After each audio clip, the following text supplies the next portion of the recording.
Kasi ako, experience yung cardo, parang sa isang group ride, na-invite ako. Tapos, connect na pair na cardo. Sabi ko, ano cardo? So, akala ko tao. Or, kasi uso nga yung TV series. Di ba? Tapos yung sabi, hindi yan to pair para mag-uusap tayo habang nag-drive. Sabi ko, wala pa ako niyan. So, sinandwich ako sa gitna. Lahat sila nag-uusap. Tapos pinag-uusapan pala nila kasi bago ako. Yung pala. Tapos, ayun nga, para sa way of communication. Ha? Ano kayo pinag-usapan sa'yo? Sino ba yapat palang cardo? Pero yun pansin ko sa community, pagka nagra-ride, parang more than nagra-ride, nag-uusap pa rin kayo para for safety, communication, number one. direction, kung sino yung lead, sino yung sa likod, tapos kinakamusta each other. So yung communication very seamless. Tapos, ayun din, parang it helps you to mabilis yung navigation at the same time. Nag-enjoy kayo lahat. Nagtatawanan kayo. And that time, yung connection was up to 4 riders lang. For the other brand, 4 riders. Tapos Cardo came out, 8 riders. Wow, okay. Dumami, yeah. Diba? So ganun nangyari. Katuwa nga eh. So, paano na-welcome ng community after kay Seed, tapos yung iba, lagi ba kayo out of stock? Or nagulat pa si Cardo USA na parang, unti-unti na lang. We noticed na, teka, naubusan tayo. Tapos we will order, magka-out of stock, order kami. Tapos slowly, biglang out of stock na din. Parang, it reached a critical mass na parang, nagiging popular na yung So, ibig sabihin, lahat ng pinasok nyong brand sa Ride Me like yung Next Helmets, Krieg, Cardo, and others, parang kailangan mo na maggamit nyo personally? Or dahil wala sa Pilipinas? Ginagamit namin lahat personally, yung brands namin. To test and... if we feel na it's not, the quality is not good, yung design, it's not suited for our tropical climate, we don't bring it in. I think the way we choose our product, yung inisip namin lagi, gagamitin ba namin to? Diba? Okay. Ano ba namin to? Diba? So, hindi yung not because it's popular na we'll get it. Inisip din namin yung iba-ibang riding styles din. Kunyari si Vince, adventure. So siya, pagka may supplier kami na parang ina-eye, so siya yung siya yung gumagamit, siya yung nagtitest, and then, so iba-iba. So yun yung, I think that's one of the ways na how we get products. Like personally, you test the product. Parang, kunyari, may nagre-research kami na, maganda to, parang gagamitin ko to. Kontakin natin, di ba? Natin. Pero sa mga ibang kilala yung riders, bumili na sa Ride Me, meron ba sila na-share na story na, yung binili ko yung Cardo, or yung Speedy, tapos nagkaroon sila aksidente, or nahulog yung Cardo, napatunayan talaga sobrang durable, or many years. Kasi I've been using Cardo for 5 years na, and still, the Bold, nagagamit ko pa din. Meron ng mga, like, recently, si Jolly, he got into an accident. He was using a Next helmet, and sabi niya, wow, walang damage. I didn't have any. I felt na parang bumagsak yung ulo ko, pero wala akong naramdaman, or anything. We've had other cases na yun gamit yung Next, and then Speedy also, may mga accidents ang nangyari, and the product hold well, it did its job. Yun. And what happens pagka ganun, bumibili sila ulit nung sometimes same nung kasi alam nila tested na. Tested. So safe talaga, very safe. So right before and now, ano yung nakikita nyong challenge naman since lumalaki yung more brands coming in, more stores opening? Ano yung nagiging challenge kayo ni Ride Manila? The challenge now is, of course, we all know that during the pandemic, the industry did really well. Or not only yung gears and accessories, but also the motorcycle industry. But now that the pandemic is over, everyone is so busy. So the priorities, the spending priorities change now. So admittedly, the industry now so the sales went down. The challenge is, how to sustain the business, how to keep the interest in riding going on. In our case, kasi it wasn't, although it's difficult now, but in our case, even before the pandemic, the business was there already. Yeah. Diba? Yeah. So we were okay already. We Established na. established. Meron na kaming, we have an income that can sustain the business. The pandemic was icing on the cake. So now it's the pandemic is over. We're back to pre-pandemic. So okay lang kami. Yeah, diba? okay. So of course, dito naman in the Philippines, there's always, depends on the fad, di ba? Nag-iiba-iba yung mga interest, di ba? Yeah, it's true. In any hobbies, di ba? Umpisa yung badminton, umpisa yung mga airsoft, lumipat sa Pickleball. Pickleball. So, paiba-iba. Now people are into golf, paiba-iba. So, for Ride Manila, the challenge is to keep the business going and keep it profitable and sustainable. For you, for the customer, are you more into riders' customer satisfaction or riders' customer loyalty sa brand? Sa brand. Oo. And sa shop. Alin sa dalawa ang mas pipiliin mo? Di ba parang pareho yun? Think about it. For me, if you ask me, if the customer is satisfied with the brand or with the, he will be loyal. That person will be loyal in any brand, in any industry naman siguro. Okay. If you've tried the product and then it works for you, you tested it, and then you're confident with that product, I think you're gonna be loyal without anybody saying, dapat supportahan mo to, o iba. Bibigyan ka It's based sa personal experience. Hindi mo na kailangan i-hard sell, kumbaga. That's true. If na-try na nung tao and happy dun sa product. So, yun. That's my opinion. Going back to you. Hindi, for me, ang important sa product is that it serves the function that the customer needs. Diba? Hindi yung uso-uso. Okay. Kasi yung uso, after ng uso, wala na. Yeah. Diba? So, we choose products that are functional and, it would last so that the customer can use it for a long time and satisfy yung let us say, safety in purpose of the safety, it's comfortable for them to use. It's functional. So yun yung product na we'd like to carry. Ako naman on the side of being a consumer rider, based on my personal experience, like sa Cardo, for me that's best value for my money kasi since 2019 binili ko yung Pactok ball. Until now it's working. So sabi ko, okay to. Sabi natin, iba rin yung price. Diba? Pero sabi ko, okay. Tapos nag-evolve na yung Cardo, dumami na siya. So it serves a lot of rider's choice and functionality. Now sa Cardo, ano yung pinaka parang laging sold out, laging hinahanap? Okay. Or meron bang specific aside from the unit itself, yeah. Diba? Ngayon kasi dati Bowl, ngayon Edge. Aside from the unit, what amazes Cardo is the number of audio kits that we sell. Diba? Okay. Parang, would you believe that parang the number one selling country in terms of audio kits? Audio kit. Okay. So, ang dami may helmet. Lipat-lipat yung Cardo. Yeah, yun ang sinasabi namin. Because the nature of the Filipinos, di ba? Hindi pwedeng isa lang. Right. No? We want, parang rubber shoes. True. Okay. So, di baling naka-t-shirt ka lang, naka-ordinary jeans ka lang, basta yung rubber shoes natin maganda, paiba-iba. No? So, ganun yung hilig natin. I think same is true with helmets, with riders. No?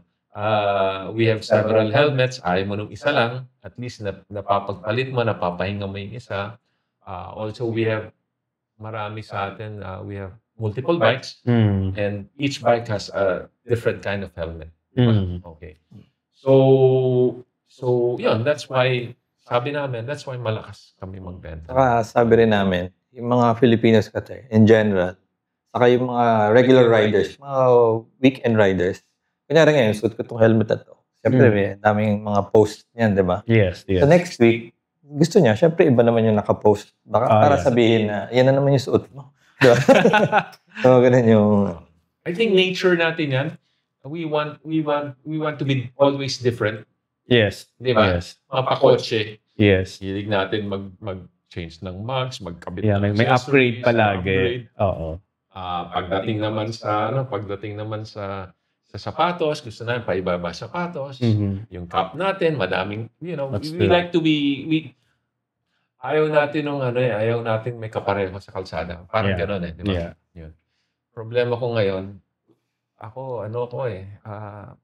yung brand ng very common, masasalubong ko palagi sa mga. Pareho kami. I guess I'm at the age na wala na akong pakialam with Yeah, basta yung comfort basta nandun. sa akin comfort. Okay. And I think siguro malaki rin yung advantage na you started early before pandemic, tapos establish your name, the shop, the brands. So, well-tested. So, lahat, speaking words na, kinuha ko sa Ride Manila to. Tapos, And I think, Paolo, what makes us, what Ride Manila makes us different from other, let us say, in the same business, I think up to now, we still ride. yeah. Okay. Yeah. Up to now, we still ride. So the passion is still there. No, we did not get into the business because we wanted to make lots of money. Okay, we got into the business so that it can sustain, our passion in riding. Kasi riding is expensive. So we wanted to get into business lang so that, we don't have to get it from our regular income. Diba? And right now, importante ang community effort, a brand, and the community of motorcycle. Kasi mas nakikilala kayo, you're parang on-hand kayo eh. Kasi yung iba parang, sige, benta lang. Yes. But kita, you're really riding off-road, hardcore, road, participating with other events. So, nakikita yung involvement sa community. Yun ang importante. Yeah. Minsan nga nahiya ako when I ride, tapos they will introduce, Vince, Ride Manila pa. Ayokong, wag mo na introduce as Ride Manila because I'm not here to promote my company. I'm here to ride. Diba? So, just introduce me as Vince. Wag mo na. Okay. Because Ride Manila naman, I think kung if those guys are looking for good brands, they will find Ride Manila. So my next question, bago tayo matapos, why Ride Manila starting a podcast? Binalik ko lang din sa'yo, di ba? Why did you say yes? Kagaya nga nasabi ni Vince kanina. We want to be parang one with the community. So using this tool, in podcast, we can reach out to more people, more, in the riding community rin. Not only just featuring our store, but, we could talk about any topic about riding. Kasi since, syempre, especially si Vince, maano na yung experience niya sa riding. And then, of course, yung may mga guests tayo. So, parang informative ba yung magiging podcast. Not just, advertising something. So, I think yun. Yung parang yung community building din for us. To keep the interest in riding going. No, we're not here to compete with other podcasts or other about motor. It's just to keep the interest going. Kasi riding is really iba, di ba? Iba yung riding eh. They before I don't understand the answer na why do you ride? Freedom. Yeah, laging makikita. Freedom. Freedom na yan, di ba? Nakulong ka ba? Or di ba? Martial law ba? Yung Braveheart ka ba? No, I only understood that expression when, I went out riding. Na talagang iba yung feeling. Iba yung feeling na you're in the car. Yeah. You go out, okay. You have aircon, you have music, kwentuhan kayo. You don't feel the environment. Pero when you're out riding, you can feel the wind, you can hear the noise, di ba? You can see nature at its raw form, di ba? Tapos, the difference in riding is you get to places where few people go. True. Di ba? And napakaganda ng Pilipinas. That's true. Ako nga, if I can just go out, ride, and go places na remote places, I do it, no? Pero ano yung the best mo so far na gusto mong puntahan sa Pilipinas? Napuntahan mo na because of riding?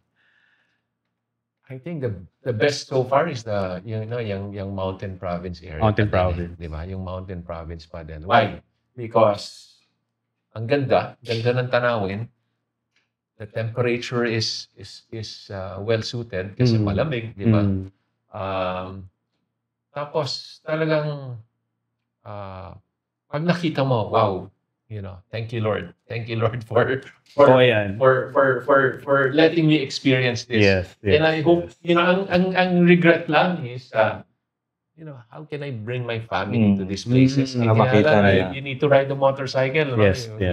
Usually those places, you can't bring your cars, di ba? So, Sila Vince pa naman, dinadaanan yung walang daan. Bumubutas talaga. Walang daan, pero bumubutas. Yan ang maganda, How about you, Ali? Wala, hindi man, well, admittedly, hindi ako ganun lately, ka-active mag-ride. But we, as partners, we actually recently talked about amongst ourselves na maging more active na kami in riding kasi nga to rin yun yung aming siguro fault lately, no. So si Vince lang yung active talaga so us we are committing to ride more, no, to invite kasi ako happy rin, I met a lot of friends because of riding. So yun yung sa akin parang naging blessing, no. I met you guys because of riding, di ba? So, dati, syempre, marami naman tayong kaibigan. Pero, nadagdagan pa. And then, nakikilala mo yung mga, nagkakaroon ka rin ng totoong kaibigan aside from just yung riding. May connection, network, community. Ang dami kong nakilala. Reconnection. Yeah. Diba? Maraming. Misis ko nga, sabi, dami mo nang kilala. Every time we go out, meron. Ganun din sa akin. Pasensya na minsan nakakalimutan mo yung pangalan. Totoo naman. May style kami. Sige nga, yun? Okay. Di ba, palagi may subong ako, di ba? Alam na niya. Kasi, sorry friends, I'm very poor with names. Okay. And even if I've known you for a long time, minsan I had this difficulty to remember at that moment, di ba? Tapos I'm very poor also with facial recognition. Okay. Minsan, kilala ko na, pero saan ba to? Sino ba to? Ganyan. So my wife, alam na niya yan. Pag merong Vince, tinawag ako, lapit ako. Okay. Di ba? Lalayo siya. Lalayo wife ko. And then, pag tinawag ko siya, alam niya, kilala ko by name. So I would introduce her. Pero kung hindi ko siya tinatawag, hindi ko maalala yung pangalan. Okay. So yun lang. And then usually after, nga pala, si ganito to. Ganyan. Ako naman ganun. Kaya si Vin, kaya wife ko. Bro, wife ko kaya magpapakala. Sige. Yung pala pangalan na.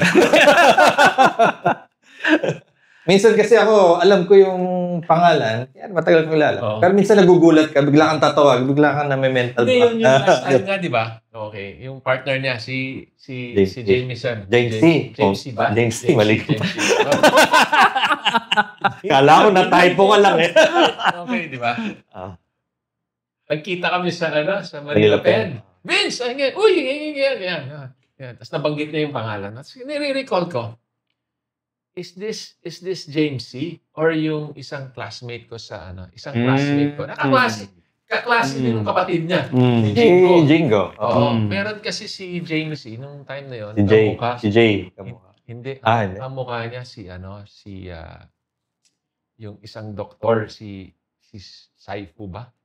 Anyway, may isa kaming kaklase na kamukha niya. So, hindi ko alam kung alin doon, di ba? So, tapos after nung nire-recall ko na lang, hindi, minention niya si Alice, si James Ito, si James. Actually, may daya yun. Oh. Pinicturean ka niya, sinend sa akin. Sabi niya, si Vince to, di ba? Sabi ko, si Vince. So, siya rin. Anyway, sorry kung hindi ko ma-recall. Kasi talagang... Pero nangyayari naman talaga yun eh. Yung mga ganong moments Hindi ako talaga mahina. No? Unlike yung isang kakilala ko. I met him, no? His name is Chito. Okay. Ano yan? Diving resource operator yan si Chito. Chitonji, ikaw yun, diba? Okay. Believe ako with this guy because I got introduced to him in passing in one of my in one of my encounters when I was diving, diba? So, Vince, si Chito, si Vince. Oh, hi, sabi ganyan, diba? Okay. Parang 4 months after, nagkita kami sa isang dive store. Pare, tinawag ko, Vince! Di mo alala? Pangalan nito. Chito, ganyan. Okay. Vince, sabi ko, how did you still remember my name? Sabi ko, gano'n. Ang galing niya. He can remember. Di ba, in passing na normally yan, di ba, when you have a friend introducing you, papakilala sa 4 na tao. Yes. Wala kang naalala. That's true. Di ba? That's true. You won't remember any name. Unless lagi mo kasama. Yes. Pero I think that's the talent of some people talaga. Yes. Galing ng memory recall nila. Retention talaga. I hope I had that talent. Pero sorry guys, kung hindi ko kayo pagkampagit ko sa inyo, boss, pare, bossing. Bro. Medyo tumatakbo yun. Sige, meron tayo isang incoming question. For example, binili daw niya yung cardo niya sa ibang bansa, tapos nasira dito sa Pilipinas. Paano yung warranty? Kasi parang naging napag-usapan yan eh. You have to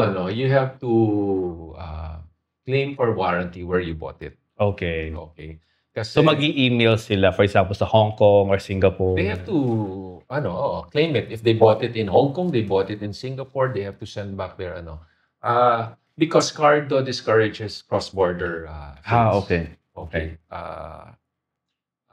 Because Cardo gives targets to different distributors in each country. So it would be unfair na there would be cross-border selling. It happens. Pero right now, Cardo can monitor kung saan nabili yun. Okay?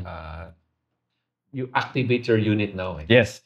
So if you bought it in, let us say, in another country, you activated in the Philippines, Cardo would know that it was activated. It was activated in the Philippines, pero it was sold to a different distributor. So they know. No? Plus, each distributor is given a budget based on their purchase amount from Cardo for warranty. Kasi kami, yung warranty is not, padadala sa you claim warranty, babayaran kami ni Cardo. No, they give us a budget already para replace ka agad. Okay. So if we process the warranty from another company, it eats up on our budget. Last 2 questions. What's next for Ride Manila? Maybe next year or this last quarter of the year? Something exciting or any events upcoming? Well, of course, the usual, yung mga upcoming events. So we actively participate in those, So I think August meron, October meron. So yun, we, and then this podcast, of course. And siguro more, we plan to invite more people here in our, kasi we have a coffee shop already. So we plan hello! Yeah. So we plan to invite, magkaroon tayo ng tambike dito or mga test rides kasi we have ample parking naman in front. No? And space. So those are our plans for maybe the rest of the year. And there are also some business moves that we're planning to do. So just watch out for it. We're trying to make some moves in the industry that will help everybody, that will benefit everybody. No? So with our distribution, with our availability, so that's what we're planning to do. No? So just watch out for it. You'll know naman in coming days. Kasi we'd like people to keep on riding. Yes. Okay. And also, okay, if you're contemplating whether you're gonna buy a motorcycle or not, gawin mo na. Okay? Kasi, yun nga, di ba? Sabi nila, pag kailan mo gagawin, pag matanda ka na, you cannot do True. it anymore. While you're still young or able. Or able, di ba? Sa akin kasi is, remove the regrets. Okay, do it. Pero do it responsibly. Diba? Yes. That's why we Ride Manila is here, no? Okay, if you need gears to protect you, gears to keep you safe. We bring in those products. No? And may kakilala ako, bumili muna ng gears bago bumili ng motor. Ganun, di ba? Inuna mo na yung sure siya na pa okay, ito perfect for OOTD or alam mo yun, yung budget-wise. And ano pala, kasi EICMA is coming up, November, we're going. So hopefully may makita kaming magandang products na suitable for our country. No? So hopefully may mga bagong ano din doon. Gears or anything about motorcycles na we could bring here and share with the riding community. To wrap up our pilot episode, individually, meron kayong gusto pasalamatan, our viewers who's watching right now, and also more than that, sino pa yung gusto pasalamatan and final words or inspirational message? Siyempre, we'd like to thank our customers, no, for availing of our products. Thank you for the business that you have given us. We'll try to serve you as well as we can. Apologies if there are shortcomings from us, but please let us know. You can message me directly in Facebook kung may problema. We'll try to address it. But thank you very much for you guys, no, and let's keep on riding responsibly, no. Kasi riding naman is safe, no. Nasa sa inyo na lang 'yan, 'di ba? Do it responsibly. Okay. How about you, Ali? So same as Vince, no, I want to thank our customers, our friends who continue to support us, and also my partners. I want to thank them, our staff who works very hard to assist our customers. And then we promise to see you guys more often, no? And more guests coming in. No? See you on the road. So we plan to ride more. So hopefully we make more friends, no? So yun lang sa akin, no? Let's make. I also want to thank the other shops, no? Other motorcycle shops who are also thriving kasi it brings yung community alive, no? So competition is good. More brands, diba? And promoting safety. Promoting safety. And we also do business with other local local distributors or gusto mag-resell. Ayun din. We also resell their products kasi kami, let's help each other. Yes. Yeah. So ganoon naman kami. We don't really, parang we embrace competition, parang friendly competition kasi we help each other. We build each other up. Tapos yung mga dealers namin pala, yun, thank you. Without you, syempre, wala kami. So, yeah. And personal message to someone dear to your heart? Thank you for the visas. Thank you for allowing. And support them. Very lucky to have a partner that's very supportive. Kasi kailangan maintindihan talaga eh. Kasi minsan bakit pa nilalaki nila kasama mo? Diba? Kaya minsan lumalapit pa, amuin mo nga, baka mamaya. Ayun yung sabi ko sa wife. Sabi ko, better na kasama mo yan. Kesa na makita mo na sa... Better amoy araw, di ba? Amoy araw, may pasalubong, kung saan nagpunta, di ba? Thanks for tuning us today, and I hope you enjoy our story about Ride Manila. So please like and follow our socials at Ride Manila.